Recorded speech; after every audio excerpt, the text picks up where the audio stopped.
Mamata Banerjee has ruined the democracy in the state of West Bengal. It is the carbon copy of the Mamata Banerjee. She is the carbon copy of the GMP. Massive outrage erupted in Kolkata after a horrifying gang rape allegation at a law college. On June 25th, a 24-year-old student alleged she was forcibly taken to the guard room by 3 accused and brutally raped. She was also threatened, physically assaulted, and a video of the incident was reportedly recorded to silence her. In response, Union Minister Sukanta Majumdar and BJP workers staged a protest against the Chief Minister Mamata Banerjee, accusing the government of lawlessness and negligence. The protest took place outside the college premises. Majumdar was later detained by the police. The incident has triggered strong political reactions across party lines, with the opposition slamming the West Bengal government's handling of women's safety. Meanwhile, police have arrested 4 people, including a security guard, and investigations are ongoing. के दिन कलकत्ता के कस्बा law college में जिस प्रकार का एक जघन्य गैंग रेप का केस हुआ है, लगभग 24-25 वर्षीय हमारी बहन एक छात्री, उसके साथ जिस प्रकार का गैंग रेप हुआ है, उसको लेकर आज पूरे भारतवर्ष में, पूरे हिंदुस्तान में एक दुख का माहौल है, अचरज का माहौल है कि आखिर बंगाल किस तरफ बढ़ रहा है। रह रह के बंगाल से इस प्रकार की रेप की घटनाएं, चाहे वो आरजी कार का विषय हो, चाहे आज कस्बा लॉ कॉलेज का विषय हो, रह रह के उस प्रदेश से जहां एक महिला मुख्यमंत्री है, महिलाओं के प्रति संवेदनशीलता होनी चाहिए, वहां इस प्रकार की संवेदनहीनता, इस प्रकार की ब्रुटैलिटी आखिर क्यों है। अगर कस्बा लॉ कॉलेज के रेप केस को देखा जाए और पीड़िता ने, विक्टिम ने खुद स्टेटमेंट जारी किया है, लिखित स्टेटमेंट, वह स्टेटमेंट भी मैं लेके आया हूं, उसके भी कुछ पोर्शंस आपके पास रखूंगा।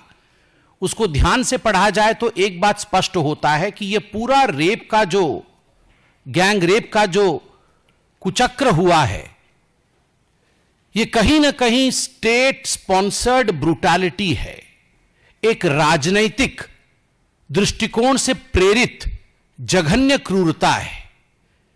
मैं क्यों ऐसा कह रहा हूं? क्योंकि इसमें एक कॉलेज के यूनियन का संबंध है। जो मुख्य आरोपी हैं, जिसका नाम मनोजीत मिश्रा है, मनोजीत मिश्रा खुद ही जो टीएमसी की स्टूडेंट विंग होती है उसके सेक्रेटरी रहे हैं, वो पूर्व छात्र रहे हैं उस कॉलेज के, बाद में कॉन्ट्रैक्टरी भी करते हैं और लॉ की प्रैक्टिस भी करते हैं। वो खुद टीएमसी का सदस्य है। मैं वो फोटो भी दिखाऊंगा जहां वो टीएमसी के बड़े बड़े नेताओं के साथ बैठे हैं, खड़े हैं और समय गुजार रहे हैं। He is a member of TMC, Manojit Mishra, the main accused. उसके साथ जैब अहमद और प्रमीत मुखर्जी, जो बाकी दोनों हैं, वो उस लॉ कॉलेज के छात्र हैं। और इस पूरे घटना चक्र को बहुत ही विस्तार से समझाया है पीड़िता ने। उसने अपने चिट्ठी में लिखा है कि किस प्रकार 25 तारीख को शाम 7:30 बजे से लगभग 10:30 बजे तक मेरे साथ गैंगरेप हुआ। जो घटना चक्र है उसका जिक्र करते हुए मैं कुछ पोर्शंस पढ़ूंगा, आप उसमें से सोचिएगा कि कितना जघन्य था यह कांड। Then J and M and P came inside। इसमें उन्होंने शॉर्ट फॉर्म यूज किया है।